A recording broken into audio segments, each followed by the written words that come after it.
Sir, ನೀವೇನು ಅಂದ್ಕೊಳಲ್ಲ ಅಂದರೆ ಒಂದೆರಡು ಮಾತು ಹೇಳ್ಬೋದಾ?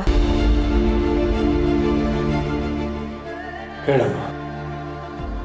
ನಿಮಗೆ ನಿಜವಾಗ್ಲೂ ಯಾರಾದರೂ ಅಕ್ಕ ತಂಗಿಯರಿದ್ದಾರಾ? ಹಾಗೇನಾದರೂ ಇತ್ತು ಅವರು ತುಂಬ ದುಃಖದಲ್ಲಿದ್ದಾರಾ? ಹಾಗೇನಾದರೂ ದುಃಖದಲ್ಲಿದ್ದಾರೆ ಅಂದರೆ ನೀವೇ ಅದನ್ನು ಪರಿಹಾರ ಮಾಡೋದು ಒಳ್ಳೆಯದು ಅನಿಸುತ್ತೆ.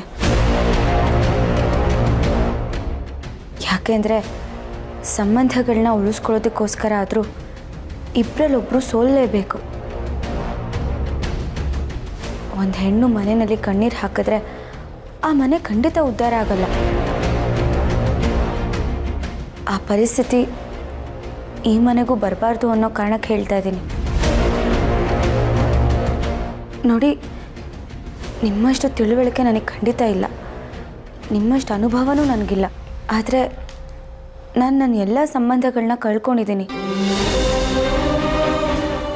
ಈಗ ನಂಗೆ ಬೇಕು ಅಂದರೂ ಯಾರೂ ನಂಗೆ ಸಿಗಲ್ಲ.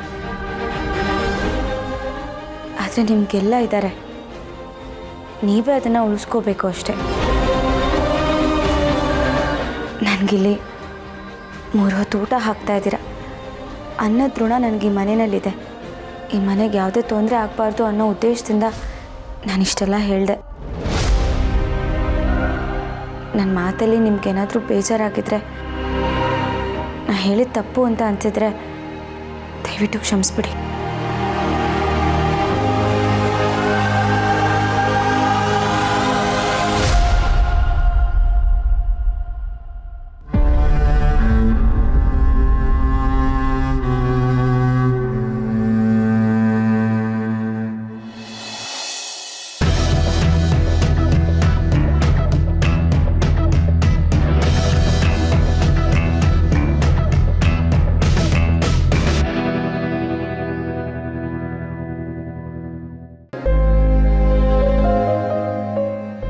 ಅರೆ aunty aunty aunty aunty aunty ಏನು ಮಾಡ್ತಿದ್ದೀರಾ?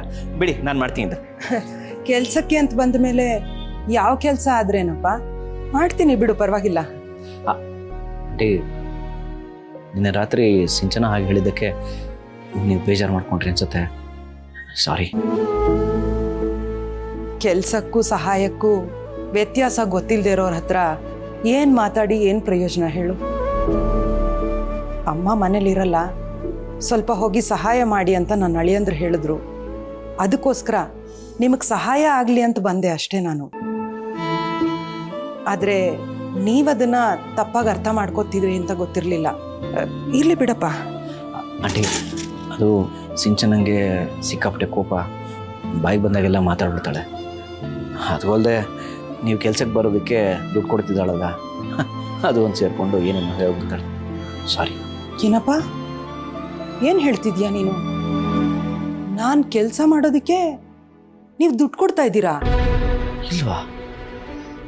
ಹೌದು ಆಂಟಿ, ಸಾರಿ. ಅಲ್ಲ, ಅದೆಲ್ಲ ಮಾತಾಡ್ಕೊಂಡೇ ನಿಮ್ಮನ್ನು ಇಲ್ಲಿ ಕೆಲ್ಸಕ್ಕೆ ಕಳಿಸ್ತೀನಿ ಅಂತ ಸಂತು ನಿಮಗೆ ಗೊತ್ತಿಲ್ವಾ? ಈ ವಿಷಯ ಖಂಡಿತ ನನಗೆ ಗೊತ್ತಿಲ್ಲ ಅಪ್ಪ. ಅದು ಅಮ್ಮ ಮನೇಲಿ ಇಲ್ವಲ್ಲ, ಸಹಾಯ ಆಗಲಿ ಹೋಗಿ ಬನ್ನಿ ಅಂತ ಕಳಿಸಿದ್ರು ಅಷ್ಟೇನೆ.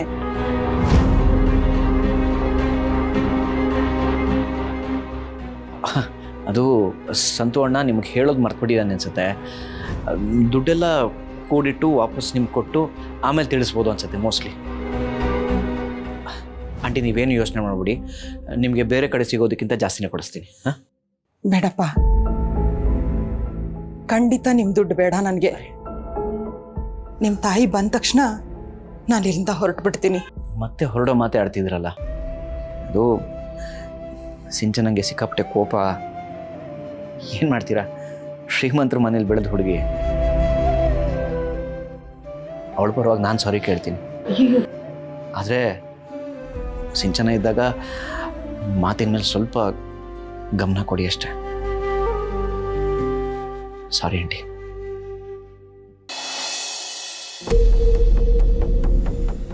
ರವಿ, ಅಲ್ಲಿ ನೋಡು,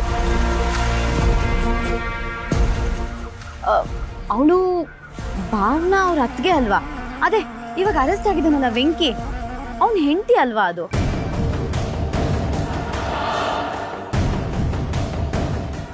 ಹೌದು ಬಂಗಾರಿ, ಅವಳೆ. ಅಲ್ಲ, ಗಂಡ ಅಲ್ಲಿ ಅರೆಸ್ಟ್ ಆಗಿದ್ದಾನೆ, ಇವಳು ನೋಡಿದ್ರೆ ಹೂವ ಮಾಡ್ಕೊಂಡು ರೋಡ್ ಸುತ್ತಾ ಇದ್ದಾಳೆ. ಬಂಗಾರಿ, ಅವಳ ಹತ್ರ ಮಾತಾಡ್ಕೊಂಬರೋಣ ಬಾ. ಇವಳ ಹತ್ರ ನಮ್ಗೇನ್ ಮಾತು ರವಿ, ಸುಮ್ಮನೆ ಟೈಮ್ ವೇಸ್ಟ್ ಅಷ್ಟೇ. ಹಂಗಲ್ಲ ಬಂಗಾರಿ, ಈಗ ನಾವು ಕಂಪ್ಲೇಂಟ್ ರಿಜಿಸ್ಟರ್ ಮಾಡಿದ್ದೀವಲ್ಲ, ಅದು ಅವಳಿಗೂ ಗೊತ್ತಾಗಬೇಕು. ಈಗ ನೋಡು, ನಿಮ್ಮ ಅಣ್ಣ ಅಮ್ಮನ ಸಾಯಿಸ್ಬಿಟ್ಟು ಎಷ್ಟು ನೆಮ್ಮದಿಯಾಗಿದ್ದಾರಲ್ವಾ, ಅದಕ್ಕೆ ಅವಾಗ ಹೋಗಿ ಬಿಸಿ ಮುಟ್ಟಿಸ್ತಿರ್ಬೇಕು, ಸುಮ್ಮನೆ ಬಿಡಬಾರ್ದು. ಬಾ. ನೀನ್ ಹೇಳ್ತಿರೋದು ಸರಿಯಾಗೇ ಇದೆ. ನಮ್ಮಮ್ಮ ಮತ್ತೆ ಅಣ್ಣನ್ ಸಾಯಿಸಿ ಅವ್ರುಗಳದ್ ಹೇಗೆ ಅಷ್ಟು ನೆಮ್ಮದಿಯಾಗಿದ್ದಾರೆ. ನಡಿ, ನಾವು ಹೋಗಿ ಅವ್ರ ನೆಮ್ಮದಿನ ಹಾಳು ಮಾಡ್ಬಿಟ್ಟು ಬರೋಣ.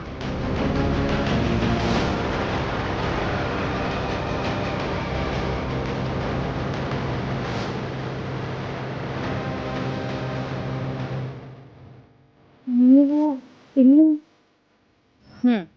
ನಾವೇ ಅದೇ ನಿನ್ ಗಂಡ ನಮ್ಮಮ್ಮ ಮತ್ತೆ ನನ್ನ ಅಣ್ಣನ ಆಕ್ಸಿಡೆಂಟ್ ಮಾಡಿಸಿ ಸಾಯಿಸಿದ್ನಲ್ಲ, ಅವ್ರ ತಂಗಿ ನಾನು. ಏನ್ ಹಾಗೆ ನೋಡ್ತಾ ಇದ್ಯಾ? ನೆನ್ಪಿದ್ಯೋ ಇಲ್ವೋ? ನಿನಗೆ ಯಾಕೆ ನೆನ್ಪಿರುತ್ತೆ? ನೀನ್ ನಮ್ಮನ್ ಮರಿಬೋದು, ಆದ್ರೆ ನಾವು ನಿನ್ನನ್ ಮರೆಯೋದಕ್ಕೆ ಸಾಧ್ಯನೇ ಇಲ್ಲ. ಕೊಲೆಗಾರರು ಫ್ಯಾಮಿಲಿ ನಿಮ್ದು. ಅಕ್ಕ, ನೀವು ತಪ್ಪಾಗಿ ತಿಳ್ಕೊಂಡಿದ್ದೀರಾ. ವೆಂಕಿ ಆಕ್ಸಿಡೆಂಟ್ ಮಾಡಿರೋಕ್ಕೆ ಸಾಧ್ಯನೇ ಇಲ್ಲ. ಯಾರು ಬೇಕು ಅಂತ ಈ ಕೇಸ್ನಾಗೆ ವೆಂಕಿನ ಸಿಗಾಕ್ಸವ್ರೆ ಅಷ್ಟೇ. ವೆಂಕಿ ತಪ್ಪು ಮಾಡಿಲ್ಲ. ಅವ್ರೇನ್ರಿ ಹೇಳೋದು? ನಾವೆಲ್ಲ ಕಣ್ಣಿಗೆ ಬಟ್ಟೆ ಕಟ್ಕೊಂಡಿದೀವ? ಎಲ್ಲ ಕಣ್ಮುಂದೆನೇ ನಡೀತಾ ಇದೆ. ತಪ್ಪು ಮಾಡಿರೋ ನಿನ್ನ ಗಂಡ ಜೈಲಲ್ಲಿ ಕಂಬೆಣಿಸ್ತಾ ಇದ್ದಾನೆ. ಆದರೂ ಭಾವನಾಗಿ ಹೇಳಿದ್ದೀನಿ, ಸಿದ್ದುಗೆ ಹೇಳಿದ್ದೀನಿ ಅಂತ ಹೇಳ್ತಿರಲ್ಲ, ನಾಚಿಕೆ ಆಗಲ್ವಾ ನಿಂಗೆ? ನೀವ್ ಯಾಕೆ ಹಿಂಗೆಲ್ಲ ಮಾತಾಡ್ತಾ ಇದ್ದೀರಾ? ನಿಜವಾಗ್ಲೂ ನನ್ನ ಗಂಡ ಏನು ತಪ್ಪು ಮಾಡಿಲ್ಲ. ಅವ್ರು ಆಕ್ಸಿಡೆಂಟ್ ಮಾಡಿಲ್ಲ. ಅವ್ರು ನಿಜವಾಗ್ಲೂ ಅಮಾಯಕ. ನಿಮ್ ಕೈ ಮುಗಿತೀನಿ, ವೆಂಕಿ ಮೇಲೆ ಈ ತರ ಅಪದ್ನೆಲ್ಲ ಹೊರಿಸ್ಬೇಡಿ. ಓಹೋ, ನೀನು ಹೀಗೆ ಕಣ್ಣೀರು ಹಾಕ್ಬಿಟ್ರೆ ನಾವು ಕರ್ಗೋಗ್ತೀವಿ ಅಂತ ಅನ್ಕೊಂಡಿದೀಯಾ? ನಿನ್ನ ನಾಟಕ ಎಲ್ಲ ನಿಲ್ಲಿಸು. ನಿಮ್ಮ ಇಡೀ ಫ್ಯಾಮಿಲಿನೇ ನಾಟಕದ ಕಂಪ್ನಿಯವರು. ನೀವೆಲ್ಲ ದುಡ್ಡು ನೋಡಿರೋಲ್ಲಲ್ವಾ, ಅದಕ್ಕೆ ಈ ಥರ ಶ್ರೀಮಂತ ಮನೆಯವ್ರಿಗೆ ತೊಂದರೆ ಕೊಟ್ಬಿಟ್ಟು ದುಡ್ಡು ಕಿತ್ಕೋತೀರಾ ಅಲ್ವಾ? ಅಲ್ಲ, ನಿಮಗೆ ದುಡ್ಡೇ ಬೇಕು ಅಂತ ಹೇಳಿದಿದ್ರೆ ಮುಖದ ಮೇಲೆ ದುಡ್ಡು ಬಿಸಾಕ್ತಾ ಇದ್ದೆ. ಈ ಥರ ನಮಗೆಲ್ಲ ತೊಂದರೆ ಕೊಟ್ಟು ದುಡ್ಡು ಕಿತ್ಕೋಬೇಕಾ? ಪಾಪ ದೇವರಂತ ನಮ್ಮ ಭಾವ ಅತ್ತೆನ ಅನ್ಯಾಯವಾಗಿ ಸಾಯಿಸ್ಬಿಟ್ರಲ್ಲ. ದೇವ್ರೆ, ನಾನು ನಿಮ್ಗೆ ಹೆಂಗ್ ಅರ್ಥ ಮಾಡಿಸ್ಲಿ? ನಿಜವಾಗ್ಲೂ ಅಣ್ಣ, ನನ್ನ ವೆಂಕಿ ಏನು ತಪ್ಪು ಮಾಡಿಲ್ಲ. ಮೊದ್ಲೇ ನನ್ನ ಗಂಡ ಜೈಲಲ್ಲಿದ್ದಾರೆ ಅಂತ ನಾನು ನೋವಲ್ಲಿದ್ದೀನಿ. ನನ್ ಮುಂದೆ ಬಂದು ಹಿಂಗೆಲ್ಲ ಮಾತಾಡ್ತಿರಲ್ಲ, ಇದು ನಿಮ್ಗೆ ಸರಿ ಅನ್ಸ್ತದ? ಇದು ನಿಮ್ಗೆ ನ್ಯಾಯ ಅನ್ಸ್ತದ? ದೇವ್ರೆ, ನೀನೇ ಅವ್ರಿಗೆ ಅರ್ಥ ಮಾಡ್ಸಪ್ಪ. ರವಿ, ಇವಳು ಮೊದಲೇ ತುಂಬ ಪ್ಯಾನಿಕ್ ಆಗಿದ್ದಾಳೆ. ನಾವೇನಾದರೂ ಎಕ್ಸ್ಟ್ರಾ ಮಾತಾಡ್ಸಿದ್ರೆ ಇಲ್ಲೇ ಕುಸ್ತು ಬಿದ್ದೋಗೋ ಥರ ಇದ್ದಾಳೆ. ನಮ್ಗೆ ಇವಾಗಿರೋ ತಲೆನೋವಲ್ಲಿ ಇವಳು ಬೇರೆ ಎಕ್ಸ್ಟ್ರಾ ತಲೆನೋವು ನಮಗೆ ಬೇಕಾ? ಸುಮ್ಮನೆ ಇವಳನ್ನ ಮಾತಾಡಿಸಿ ಕೆತ್ಕೋದು ಬೇಡ. ನಡಿ ಹೋಗೋಣ. ಒಂದು ನಿಮಿಷ ಇರು, ಇನ್ನೊಂದು ಸ್ವಲ್ಪ ನಡುಗ್ಸೋಣ. ಹಲೋ, ನಾಟಕೆಲ್ಲ ನಿಲ್ಸಮ್ಮ. ನನಗೂ ಗೊತ್ತು ಇದನ್ನೆಲ್ಲ ದುಡ್ಡುಗೋಸ್ಕರನೇ ಮಾಡಿದ್ದು ಅಂತ. ಅದಕ್ಕೆ ರಿಟರ್ನ್ ಕಂಪ್ಲೇಂಟ್ನ ರಿಜಿಸ್ಟರ್ ಮಾಡಿದ್ದೀವಿ. ಹಾಗೆಂತ ಹೇಳ್ತಿದ್ಯಲ್ಲ, ಸಿದ್ದುಗೆ ಹೇಳಿದ್ದೀನಿ, ಭಾವನೆಗೆ ಹೇಳಿದ್ದೀನಿ ಅಂತ, ಈ ವಿಷಯನೆಲ್ಲ ಅವ್ರಿಗೂ ಮುಟ್ಸಿದ್ದೀವಿ. ನಮ್ಮ ಅತ್ತೆ ಭಾವನ ಕೊಂದು ನೀವೆಲ್ಲ ನೆಮ್ಮದಿಯಾಗಿದ್ದೀರಲ್ವಾ? ಇನ್ನು ಮುಂದೆ ನೆಮ್ಮದಿ ಅಂದ್ರೆ ಏನು ಅಂತ ತೋರಿಸ್ತೀನಿ, ನೋಡ್ತಾ ಇರು. ಅದು ಹೇಗೆ ನಿನ್ನ ಗಂಡನ ಜೈಲಿಂದ ಬಿಡುಗಡೆ ಮಾಡಿಸ್ಕೋತೀಯೋ ನಾನು ನೋಡ್ತೀನಿ. ಅವ್ನು ಲೈಫ್ ಲಾಂಗ್ ಜೈಲಲ್ಲೇ ಕೊಳಿಬೇಕು, ಹಾಗೆ ಮಾಡ್ತೀನಿ. ಬಾ ಬಂಗಾರಿ. ಅಣ್ಣ, ಅಣ್ಣ,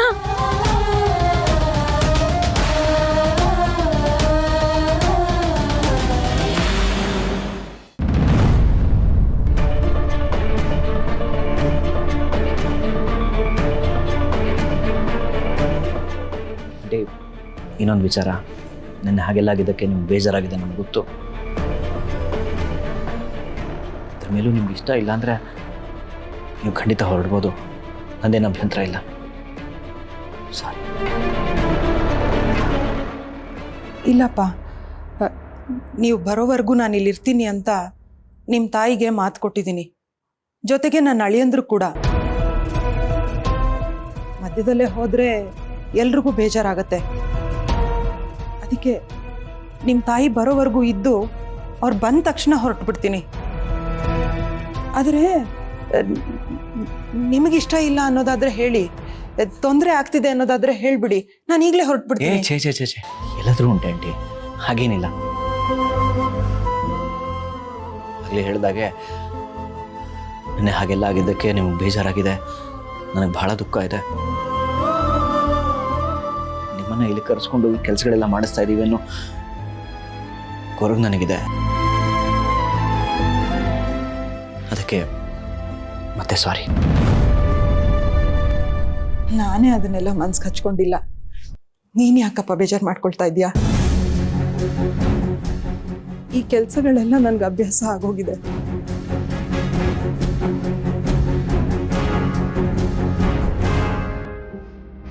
ನೋಡು, ಇದನ್ನೆಲ್ಲ ನಾನು ನೋಡ್ಕೋತೀನಿ. ನಿನಗೆ ಆಫೀಸ್ ಕೆಲಸ ಇರುತ್ತೆ, ಹೋಗು ನೋಡ್ಕೋ ಹೋಗು. ಸಾರಿ.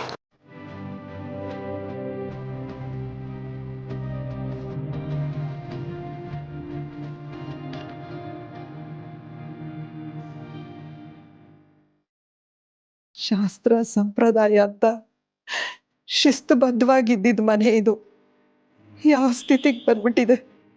ಅಮ್ಮ, ಲಕ್ಷ್ಮಿ ಅಮ್ಮ,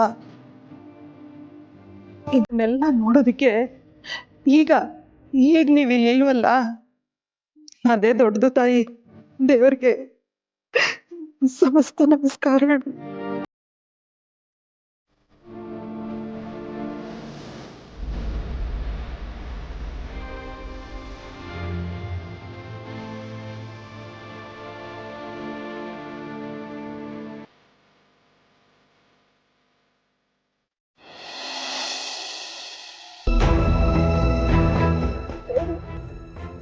ಯಾಕಪ್ಪ, ಯಾಕೆ ನಮ್ಗೆ ಒಂದಾದ್ಮೇಲೊಂದು ತೊಂದರೆ ಕೊಡ್ತಾನೆ ಇದೆಯಾ?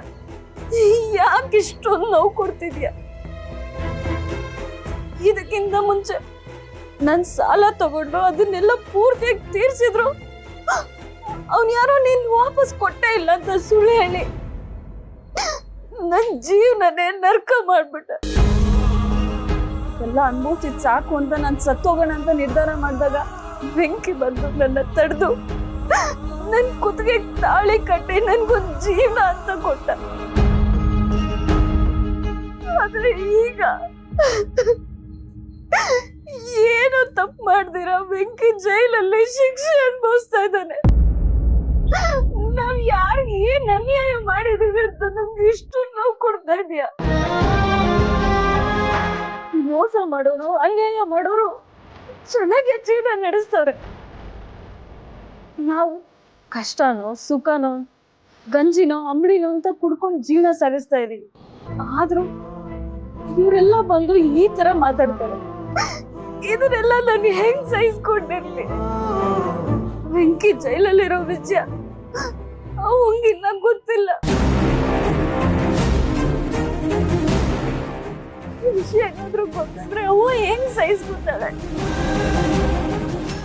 ದೇವ್ರೆ, ನಾನ್ ನಿನ್ನೆ ನಂಬಿದ್ದೀನಪ್ಪ, ಇದೆಲ್ಲದಕ್ಕೂ ಒಂದ್ ದಾರಿ ತೋರ್ಸು.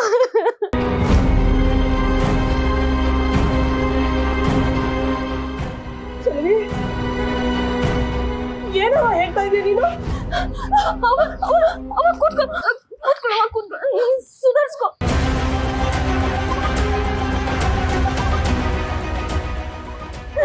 ವಾಸಿ ತರಿಸ್ಕೊಳ್ಳಿ, ನನ್ನ ಜೀವನೇ ಹೋದಂಗಾಗದೆ. ಅಲ್ಲ ಚೆಲ್ವಿ, ಇಷ್ಟು ದಿನ ಬೆಂಕಿ ಇನ್ನೂ ಚಿತ್ರದುರ್ಗದಲ್ಲಿ ಅವನೇ ಅಂತ ಹೇಳ್ದೆ, ಇವಾಗ ನೋಡಿದ್ರೆ ಜೈಲಲ್ಲಿ ಅವನೇ ಅಂತ ಹೇಳ್ತಿದೀಯ. ನನ್ ಯಾವ್ದನ್ನ ನಂಬ್ಲಿ, ಯಾವ್ದನ್ನ ಬಿಡ್ಲಿ? ನೀನೇ ಹೇಳವ. ನೀನೇ ಹೇಳು ಹೇಳು. ಮಾತಾಡಕ್ಕ ವೆಂಕಿಗೆ ಏನೈತಿ ಹೇಳಕ್ಕ.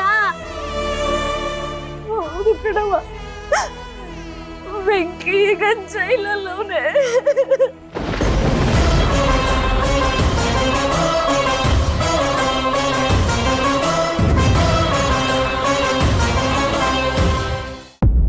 ಯಾರೋ ಬೇಕು ಅಂತ ವೆಂಕಿ ಮೇಲೆ ಆಕ್ಸಿಡೆಂಟ್ ಕೇಸ್ ಹಾಕಿ ಅವನನ್ನ ಜೈಲಿಗೆ ಕಳ್ಸಿದ್ದಾರೆ. ಆಕ್ಸಿಡೆಂಟ್ ಕೇಸಾ? ಪಾಪ ನಮ್ಮ ವೆಂಕಿ ಒಬ್ಬರಿಗೂ ಅನ್ಯಾಯ ಮಾಡ್ದವನಲ್ಲ, ಒಂದು ಸೈಕಲ್ ಓಡಿಸ್ದವನಲ್ಲ. ಅದ್ ಹೆಂಗ್ ಆಕ್ಸಿಡೆಂಟ್ ಮಾಡಕ್ ಸಾಧ್ಯ? ನೀನೇ ಹೇಳೋ. ಹೌದು ಕಣವ, ಅದು ಬೇರೆ ಯಾವ್ದು ಕೇಸ್ ಅಲ್ಲ. ಭಾವನ ಅಕ್ಕ ಮದ್ವೆ ಆಗ್ಬೇಕು ಅಂತ ಫಿಕ್ಸ್ ಆಗಿತ್ತಲ್ಲ ಹುಡ್ಗ. ಆ ಹುಡ್ಗ ಮತ್ತೆ ಅವ್ರ ಅಮ್ಮ ಬರುವಾಗ ಆಕ್ಸಿಡೆಂಟ್ ಅಲ್ಲಿ ತೀರ್ಕೊಂಡ್ರು ಅಂತ ಮದ್ವೆ ನಿಂತೋಯ್ತಲ್ಲ.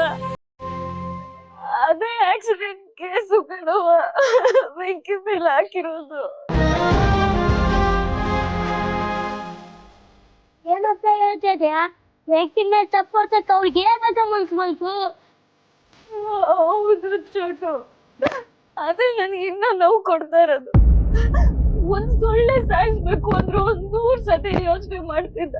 ಅಂತದ್ರಾಗೀಗ ಅವನ್ ಆಕ್ಸಿಡೆಂಟ್ ಮಾಡೋನೆ ಅಂತ ಹೇಳಿದ್ರೆ ಯಾರ್ ನಂಬ್ತಾರೆ ಹೇಳು? ಅಯ್ಯೋ ನನ್ ಕಂದ, ಇಷ್ಟೆಲ್ಲ ನೋವನ್ನ ಮಡ್ಲಕ್ ಇಟ್ಕೊಂಡು ಏನು ಆಗೇ ಇಲ್ಲ ಅನ್ನಂಗೆ ಅದೆಂಗವ ಇದ್ದೆ. ಯಾಕವ ನನ್ನಿಂದ ಇದನ್ನೆಲ್ಲ ಮುಚ್ಚಿಟ್ಟೆ? ಇದನ್ನೆಲ್ಲ ನಿನ್ನ ಹತ್ರ ಹೆಂಗ್ ಹೇಳ್ಬೇಕು ಅಂತ ನನ್ಗೆ ಗೊತ್ತಾಗ್ಲಿಲ್ಲ. ಅದಕ್ಕೆ ನಿನ್ನ ಹತ್ರ ಏನು ಹೇಳಲಿಲ್ಲ. ಆದ್ರೆ ಈಗ ತೀರ್ಕೊಂಡಿದಾರಲ್ಲ ಅವ್ರ ತಂಗಿ ಅವ್ರ ಗಂಡ ಬಂದು ನೀವೆಲ್ಲ ಸೇರ್ಕೊಂಡು ಆಸ್ತಿಗೋಸ್ಕರ ಈ ತರ ಕೊಲೆ ಮಾಡಿದೀರ, ಆಕ್ಸಿಡೆಂಟ್ ಮಾಡಿದೀರ ಅಂತ ಹೇಳ್ತವ್ರೆ. ಅದು ಅಲ್ಲದೆ ವೆಂಕಿನ ನೀನ್ ಜೈಲಿಂದ ಹಿಂಗ್ ಬಿಡಿಸ್ಕೊಂಡ್ ಬರ್ತೀಯ, ನಾನು ನೋಡ್ತೀನಿ ಅಂತ ಹೆದರ್ಸ್ಬಿಟ್ಟು ಹೋದ್ರು ಕಣೋ. ನನಗೆ ಏನ್ ಮಾಡ್ಬೇಕು ನನಗೆ ಗೊತ್ತಾಗ್ಲಿಲ್ಲ. ಅಯ್ಯೋ ದೇವ್ರೆ, ಬಡವ ನೀನ್ ಮಾಡಕ್ದಂಗಿರೋ ಅಂತ ನಮ್ ಪಾಡಿಗೆ ನಾವಿದ್ವಿ. ಆದ್ರೂ ಯಾಕವ ಇದೆಲ್ಲ ಹಿಂಗಾಗ್ತಾ ಇದೆ?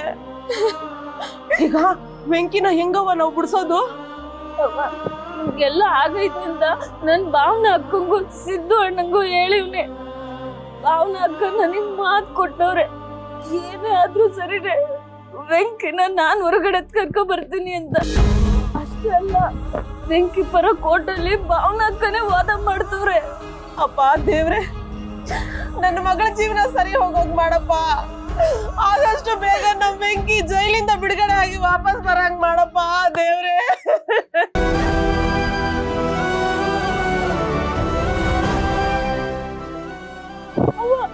ನಿನ್ ತಮ್ಮಯ್ಯ ಅಂತೀನಿ ಕಣವ, ನೀನ್ ಹೇಳ್ಬೇಡ. ಮೊದ್ಲೇ ಹಾರ್ಟ್ ಪೇಷಂಟ್, ನೀನ್ ಹಿಂಗ್ ಹತ್ಕೊಂಡ್ ಕೂತ್ಕೊಂಡು ನಿಂಗೇನಾದ್ರೂ ಆದ್ರೆ ನನ್ಗೆ ಯಾರು ಇವ್ರು ಹೇಳು? ಮಾಡ್ಬೇಡ ಚಲ್ಲಿ.